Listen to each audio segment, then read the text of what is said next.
We're told that college is where we're supposed to figure everything out. Who we are, what we want to do with our lives, and who our lifelong friends will be. But how are we supposed to accomplish that much growth in such a short amount of time?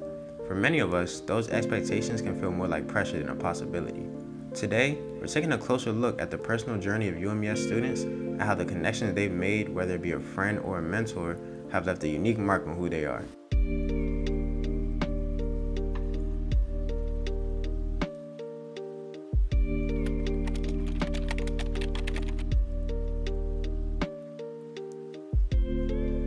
Yes, actually, because when you meet a lot of people, make a lot of connections, they'll tell you their different beliefs from you, and that will kind of change what you think in the world. Shout out man Gilbert, shout out man Clifton, shout out man Arian.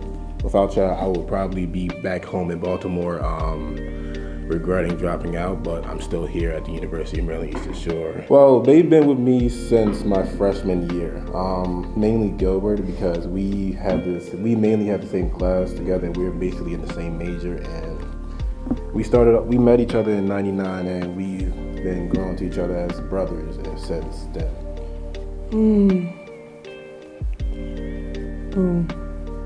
Miss Gupta, she teaches English, but she also teaches Hindi. So sophomore year, I needed a language, and I didn't want to take Spanish. I took Spanish, French, and ASL all in high school. Didn't want to do that anymore. So I took Hindi, obviously, being that I'm a computer science major. And I feel like she was very, very hard on us, considering there was only 2 of us in the classroom. It's one thing to take a Spanish class with 30 people in the class and then everybody not knowing what's going on, or everybody don't care that much. It's one thing to be in a class where a teacher actually cares. She's passionate about teaching you something. I feel like having her course kind of made me realize that I was really passionate. And yet another thing that could benefit my career, it helped me push forward to apply for scholarships that I was able to receive from Hindi, just things along that nature, made me more determined. Mr. Hudson and Mr. Bird. If it wasn't for them, I probably wouldn't even still be here. I probably dropped out and left. But they gave me the confidence, they gave me the drive, and helped me focus to keep pushing forward and keep working to the degree. I'd probably say one of my speech teachers, Miss Keon Dawes. If y'all know. She kind of just made I guess you could say an impact on my life as far as what I want to do with college and everything. She definitely spoke some wisdom to me, and I will always hold that true and dear to my heart, because she's actually a professor that actually cares, and no matter what, she'll always be there for her students. So I definitely say Keon Dawes definitely inspired me to be a better student, and just hardworking and more disciplined than I was before. I currently also work in a bookstore, so that's also helped me just branch out more and network more with a lot of people.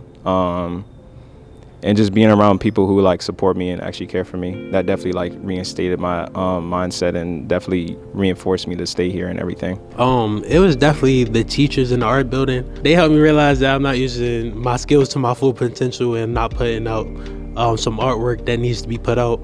So they gave me that confidence and that drive to become a better artist and a better student. I would definitely say my freshman year circle, even though some of us don't, interact with each other anymore.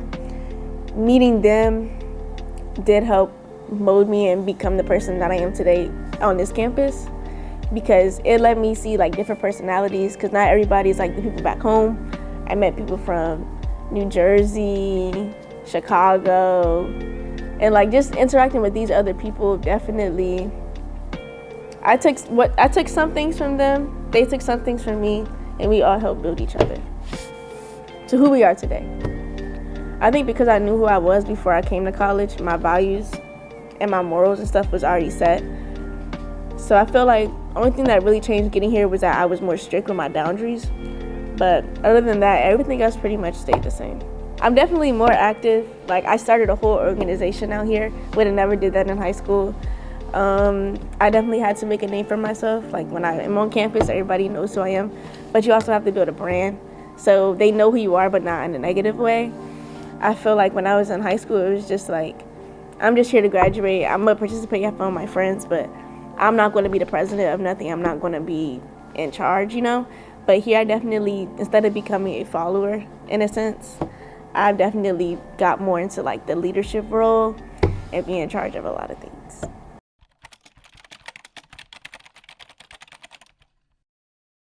Coming here, I kind of expected a lot, if that makes sense, from the HBCU experience. UMES wasn't my first choice. I was going to go to Penn State. That was my dream school. That was everything I wanted to go, but I was class of 2020, so it was COVID. So it went really bad. It was 5 to a room. They had no mask mandate, and mom wasn't going for that. Coming here, kind of seeing the same thing I was seeing like at my PWI high school and things like that was interesting for me. Everybody has a different way of navigating through their early college career, whether it's by staying busy and joining an organization or finding comfort in the connections that we build along the way. While being active and social has its place, it's just as important that we slow down and fully take in the experience. We never know how much can change or just how quickly it will. And sometimes when we look back, it's that earlier version of ourselves, the one just starting out, that we remember as the happiest, even if we didn't realize it at the time.